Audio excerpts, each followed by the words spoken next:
Ma'am, एक प्रश्न बार-बार आता है जी। कि हर घटना में, हर परिस्थिति में हुँ, हमारा ध्यान एक्सट्रीम नेगेटिविटी की तरफ क्यों जाता है? जैसे कभी बच्चों को बाहर भेजते हैं, हुँ, तो नेगेटिव आता है, कहीं कुछ हो ना जाए। स्विमिंग करने भेजते हैं, तो हुँ, लगता है कहीं वो उसमें भी नेगेटिव की तरफ जाता है ध्यान। हुँ, हुँ। तो ऐसा क्यों है? हमें ऐसा जो लगता है कि हर घटना में हमारा ध्यान सबसे पहले एक्सट्रीम नेगेटिविटी की तरफ जाता है, उसका मूल कारण हमारी कंडीशनिंग है। बचपन से लेकर आज दिन तक हमारी जो कंडीशनिंग हुई है, तो उसमें यही होता था ना, ये काम नहीं करना, ये ग्लास को नहीं छूना क्योंकि ग्लास टूट जाएगा। हुँ? और बाय चांस अगर कभी बच्चे को चोट लग भी गई, तो माता-पिता क्या करते थे, अच्छा फर्श ने तुम्हें मारा, तो चलो हम इसको मार देते हैं। टेबल के कारण तुम गिर गए, तो टेबल को मार देते हैं, है ना? तो हमेशा ऐसे लगता है कि मेरे दुखी होने का कारण बाहर है। मुझे नुकसान पहुँचाने का जो भी कारण है, वो बाहर है। और हमारे आस-पास भी ज़्यादातर लोग ऐसे ही सोचते हैं, है ना?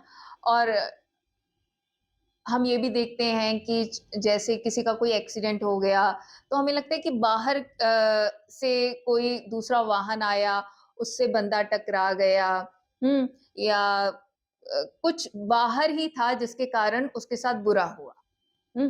कुछ गलत खा पी लिया, तो कुछ वो बाहर का ही था कि उसने खा पी लिया तो इसको ये बीमारी हो गई या ये बीमार हो गया। हाँ, तो इस ऐसा जब हम देखते हैं और इसी तरह से इंटरप्रिटेशन करते हैं कि मेरी हर तकलीफ का, परेशानी का कारण बाहर ही है। कोई परिस्थिति है, कोई व्यक्ति है, कोई खाने की चीज़ है या सरकार है या कुछ भी। तो अब क्या होता है कि जब जो हमारा सोचने का ढर्रा बन चुका है, जो हमने इसी तरह से अपने आप को सिचवाया है और हमारे आस-पास के लोगों को ऐसे ही सोचते हुए देखा है और इसी तरह से चीज़ों का विश्लेषण करते हुए, परिस्थितियों का विश्लेषण करते हुए देखा है, तो हमारा भी सहज जो सोचने का ढर्रा है ना, वो वैसे ही बन चुका है। दैट मीन्स कि जो बचपन में जो प्रोग्रामिंग हो गई है हमारे हुँ, साथ, तो उसी के बिहाफ़ पे हम लोग डिसीज़न लेते हैं। ये जो बिल्कुल। एक्सट्रीम नेगेटिव होते हैं, जो भई जैसे पेरेंट्स ने कुछ ऐसा कह दिया हुँ, कि ये करेगा तो ये हो जाएगा, हुँ, ठीक है ना? अगर भागेगा तो चोट लग जाएगी, हुँ। ठीक है? कुछ भी हुआ तो हमने पेरेंट्स ने वो नेगेटिव वाला ही पक्ष रखा। जी। तो उसी के हिसाब से ही हम लोग, आपका मतलब है कि ये जो एक्सट्रीम नेगेटिविटी हम सोचते हैं, जी। उसी के कारण। हाँ, बिल्कुल ऐसे ही होता है क्योंकि देखिए जो हमारा सबकॉन्शियस माइंड है ना, ये इसका काम है हमारे लिए चीज़ों को आसान बनाना। तो हुँ। देखिए जब हम पहले साइकिल सीखते हैं, पहले 1-2 दिन हम कितने सतर्क होके, सजग होके साइकिल चलाते हैं कि हैंडल सँभालना है, साथ में पेडलिंग भी करनी है और जब हमारा वो बैलेंस बन जाता है, तब हम उतना सतर्क या सजग होके ना तो हैंडल पकड़ते हैं, ना पैडल पकड़ते हैं, वह काम अपने आप होने लग जाता है। तो यहीं से समझिए कि सबकॉन्शियस माइंड को अब जब तुमने जो दे दिया कि मेरे लिए इस चीज़ को नॉर्मल कर दो, नॉर्मलाइज़ कर दो। अब नेगेटिव थिंकिंग को हमने नॉर्मलाइज़ करवा लिया ना अपने अपने आस-पास के वातावरण से। अब हमारे आस-पास के लोग जिस तरह से सोचते हैं, अब जब बच्चा छोटा है, पहले 7 साल उसके आस-पास जैसा उसका एनवायरनमेंट है और एनवायरनमेंट से मतलब है कि उसके आस-पास कैसी परिस्थितियाँ हैं, उसके आस-पास कैसे लोग हैं, वह कैसे सोचते हैं। वह जस्ट उनको ना ग्रास्प कर रहा होता है, वो सोच नहीं रहा होता। तो कुदरत ने पहले बच्चे के जो पहले 7 साल हैं, उसमें जो उसका एनालिटिकल माइंड है, वो डेवलप नहीं करती कुदरत, वह बाद में करती है। तो पहले 7 साल में यही होता है कि ये इंसान का बच्चा ज़्यादा से ज़्यादा चीज़ों को सीख सके, तो उसके आस-पास जो भी हो रहा होता है, जैसा भी हो रहा होता है, वह उसको बहुत जल्दी-जल्दी एब्ज़ॉर्ब कर रहा होता है। और उसमें वह तुम क्या बोल रहे हो, वह उससे ज़्यादा एब्ज़ॉर्ब कर रहा होता है कि तुम क्या करके दिखा रहे हो, तुम क्या हुँ। सोच रहे हो। और ज़्यादातर लोग तो ऐसे ही करते हैं, मतलब कुछ भी जैसे कोई दिन चढ़ा और अरे, अरे, अरे! आज बड़ी गर्मी है, अरे, अरे, अरे! आज तो बहुत ज़्यादा हुमस है, आज तो बहुत ज़्यादा बारिश हो रही है, मेरा तो दिन खराब हो गया एंड ऑल। तो अब बच्चे को तो नहीं पता, उसको लगता है कि ऐसे ही सोचना है। हुँ। तो अब सबकॉन्शियसली कुछ भी होगा तो सबसे पहले नेगेटिव आता है और फिर हमें लगता है कि अच्छा ये अब मन जो है ये सबसे पहले नेगेटिविटी को ही लेके आता है। क्यों? क्योंकि हमने सबकॉन्शियस माइंड के लिए उस नेगेटिविटी को नॉर्मलाइज कर दिया, इसीलिए दिक्कत होती है। तो आपका मतलब ये है कि ये पूर्वजों से चलता आ रहा है हमारा?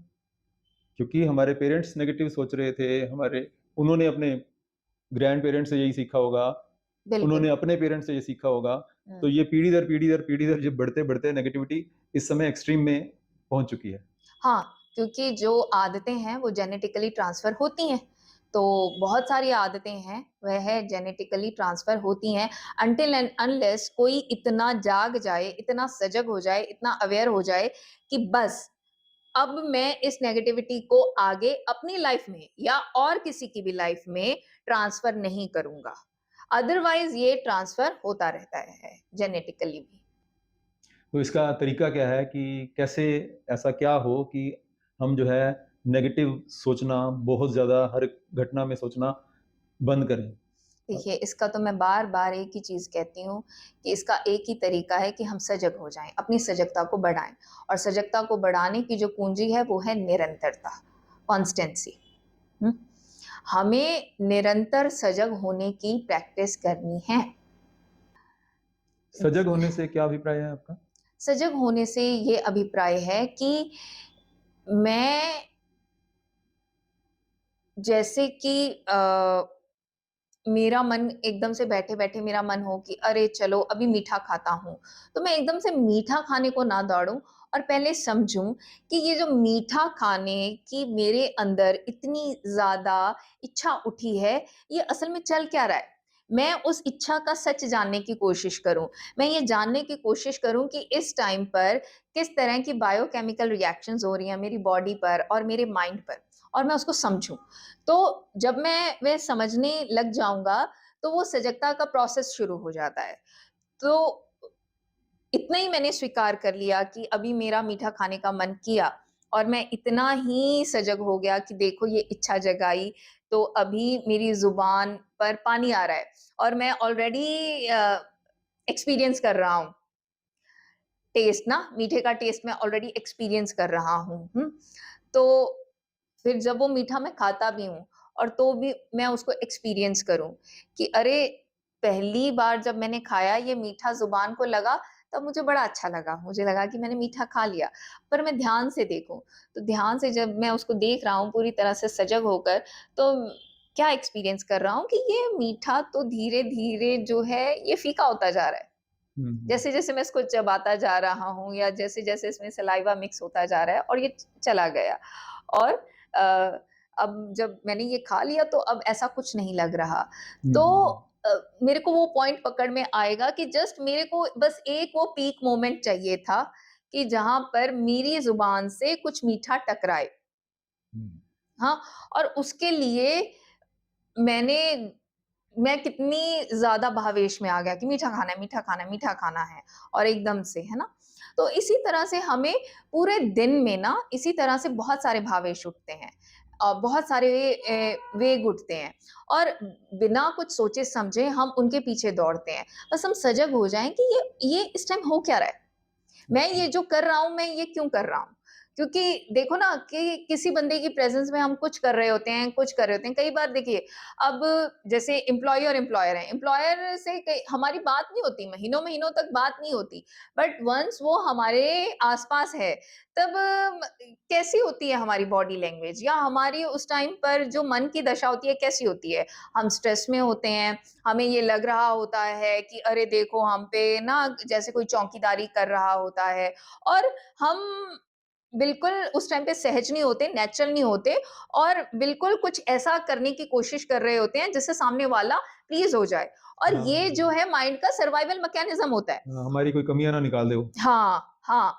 तो ये माइंड का सर्वाइवल मैकेनिज़्म है और इसमें हमें ये समझना होगा कि जब माइंड का सर्वाइवल मैकेनिज़्म एक्टिवेट हुआ हुआ है, तो उस टाइम पे माइंड का जो सिम्पैथेटिक नर्वस सिस्टम है, वो एक्टिवेटेड है और जब माइंड का सिम्पैथेटिक नर्वस सिस्टम एक्टिवेटेड है, तो उस time mind can not be at rest. Mind would be at stress, nervous system would be at stress, nervous system would be in the fight and flight mode. We need to understand this, है ना? तो तभी हम समझ पाएँगे कि अरे! ये तो मेरा मन मेरे साथ खेल रहा है। मैं ये एम्प्लॉयर नहीं खेल रहा मेरे साथ, ये मेरा मन खेल रहा है क्योंकि मैंने एम्प्लॉयर को लेकर कुछ ऐसे चीज़ें सीखी हुई हैं कि जब तुम्हारा एम्प्लॉयर आस-पास हो तो ऐसे-ऐसे करना चाहिए और in order to survive in office environment, है ना? तो मैंने वो सर्वाइवल मैकेनिज़्म बनाए हुए हैं। अब हमारे सबकॉन्शियस माइंड को तो नहीं पता, वो देखेगा कि अच्छा, कि जब भी कुछ इसको किसी बंदे को दिखाना होता है, तो ऐसे बिहेव करना होता है। अब वही जब हम घर पे जाएँगे, तो घर पे भी अगर कोई ना कोई ऐसा शख्स है ना? जिसको हम कोई अलग ही चेहरा दिखाना चाहते हैं या अपनी अलग ही परफ़ॉर्मेंस दिखाना चाहते हैं, तो as soon as we enter into the house, तो फिर से हमारा वही फाइट और फ्लाइट मैकेनिज़्म एक्टिवेट हो जाएगा और हमें पता भी नहीं चलेगा और हम बहुत वियर्ड फिर हर एक चीज़ को लेके रिएक्ट कर रहे होते हैं। तो ये फाइट ह एंड फ्लाइट का मतलब ये है कि बिना सोचे-समझे हम रिएक्ट करते हैं। बिल्कुल, बिल्कुल। क्योंकि जब भी फाइट और फ्लाइट सिस्टम एक्टिवेटेड होता है तब क्या होगा, या मतलब इतना स्ट्रेस होता है कि या तो हम उस घटना में बेवजह जाके उलझ जाएँगे या फिर भागेंगे। मतलब कन्फ्रंट नहीं करेंगे, चीज़ को एक्सेप्ट नहीं करेंगे, जो भी हो रहा है उसको एज़ इट इज़ देखने की हम मेहनत ही नहीं करना चाहते। तो आपका मतलब यही हुआ कि हर घटना में जागरूकता ज़रूरी है, बिल्कुल, ह तभी जो है हम ये जो नेगेटिव हमारे थॉट्स या नेगेटिव एक्सट्रीम नेगेटिविटी हर घटना में हम देखते हैं, सोचते हैं, वो हुँ। तभी हो पाएगी ठीक। बिल्कुल, मतलब हमने हर घटना में सजग होना ही है। हम आज से अगर प्रैक्टिस शुरू करेंगे और निरंतर करते रहेंगे, तो कहीं जाकर ये जो हमारा सबकॉन्शियस माइंड का स्वभाव है, ये पलटना शुरू होगा हुँ। और ये ज़िम्मेदारी हमें ही लेनी पड़ेगी। हमें क्या लगता है कि हम जी कोई पाठ कर लें या कुछ ख़ास तरह की अफ़र्मेशंस कर लें, ऐसे कर लें तो ठीक हो जाएगा। नहीं, नहीं, मेहनत हमें करनी पड़ेगी, हमें पुरुषार्थ करना पड़ेगा, जिसको ध्यान कहते हैं। हम ध्यान कह लें, सजगता कह लें, सतर्कता कह लें, अवेयरनेस कह लें, अलर्टनेस कह लें। बात एक ही है, बस शब्द अलग-अलग हैं, तो उसको एक्टिवेट करना पड़ेगा क्योंकि हमारे माइंड और बॉडी ने जाने-अनजाने बहुत सारे ना सर्वाइवल मैकेनिज़्म बना लिए और जिसमें बस वो फाइट और फ्लाइट सिस्टम एक्टिवेट हो जाता है और हमारा जो माइंड है बहुत ज़्यादा स्ट्रेस में चला जाता है, हमारा नर्वस सिस्टम बहुत स्ट्रेस में चला जाता है और हम बहुत वियर्डली बिहेव करते हैं, हम बिल्कुल सहज नहीं रह पाते और ये हमें जानना ही होगा क्योंकि देखिए, जो नर्वस सिस्टम हमने फ्लाइट और फाइट मोड को एक्टिवेट कर के थका दिया, वही बीमार होता है। वही फिर अपनी तरफ आकर्षित करता है मानसिक रोगों को, वही अपनी तरफ आकर्षित करता है शारीरिक रोगों को। तो ये तो अब हमें समझना ही होगा और इसके लिए सही मार्गदर्शन लेना होगा और अपने आस-पास सही एनवायरनमेंट को क्रिएट हमें ही करना होगा, कोई बाहर से ये हमारे लिए नहीं करने वाला। जैसे आजकल ट्रेंड चला हुआ है ना ये इंस्टाग्राम पे कि हाँ जी, तुम्हें जहाँ ठीक नहीं लग रहा, वहाँ से तुम हट जाओ, वहाँ से तुम भाग जाओ। तो देखिए ऐसे तो हो नहीं सकता। है ना? कि अब हमें आदत पड़ी हुई है अपने नर्वस सिस्टम को एजिटेटेड रखने की, है ना? तो वो सीखना हमें पड़ेगा और हमें अपने लिए सबसे पहले सही इंटरनल एनवायरनमेंट क्रिएट करना है और फिर एक्सटर्नल एनवायरनमेंट खुद ब खुद सही होने लग जाता है। अब वो हम ठीक करें ना और रिश्ते बदलते रहें, लोगों को बदलते रहें, माहौल बदलते रहें, तो उससे कुछ नहीं होने वाला। तो आपका मतलब ये है कि हमारा इंटरनल एनवायरनमेंट अगर ठीक हो जाएगा, हुँ। तो बाहर की सभी चीज़ें अपने आप स्वस्थ हो जाएँगी। हाँ, तो बाहर फिर हमें हमें पता होगा ना। अब इंटरनली जब हमने समझ लिया तो बाहर अब हमें पता है कि फलाने बंदे की हरकतें इस तरह से हैं और मैं इससे कितनी क स्वस्थ दूरी पर रहूँ, कितना क बस इससे संबंध रखूँ। तो हम फालतू में नहीं उलझेंगे ना, अदरवाइज़ तो हम बहुत ज़्यादा उलझते रहते हैं कि भाई ये मेरे माता-पिता हैं, इनकी सेवा करनी है या ऐसे रहना है या पति को लेके, पत्नी को लेके या बच्चों को लेके। अब ये रिश्ते हमें मिले हैं, ये रिश्ते हमें इसीलिए मिले हैं ताकि हम अपने मन का और अपने तन का हम क्या-क्या लिए बैठे हुए हैं, वह ये रिश्ते हमें आईना दिखा पाएँ, पर हम इन्हीं रिश्तों में उलझ जाते हैं और वहीं फिर अपने लिए और प्रेशर, स्ट्रेस क्रिएट कर लेते हैं। तो तो वन्स हम ये प्रेशर रिलीज़ कर लेंगे तो वी वुड बी कंफर्टेबल और फिर हमें पता होगा। हमें हमें इतना ही तो अक्ल होगी ही ना कि मतलब बाहर वाला अपने नेचर के हिसाब से जो भी कुछ कर रहा है, पर अब हमें पता है कि मुझे अपने आप को कंट्रोल में कैसे रखना है, अपने आप को एट पीस कैसे रखना है। हम किसी को सुधार तो सकते नहीं हैं, पर हम अपने लिए बहुत प्रोटेक्टिव इंटरनल एनवायरनमेंट क्रिएट कर सकते हैं और फिर अपने लिए बहुत प्रोटेक्टिव एक्सटर्नल एनवायरनमेंट भी क्रिएट कर सकते हैं। तो बेसिकली यही है कि हमें जागरूक रहकर इंटरनल एनवायरनमेंट और एक्सटर्नल एनवायरनमेंट दोनों के ऊपर काम करना है। जी, बिल्कुल। बिल्कुल धन्यवाद। ऐसे ही।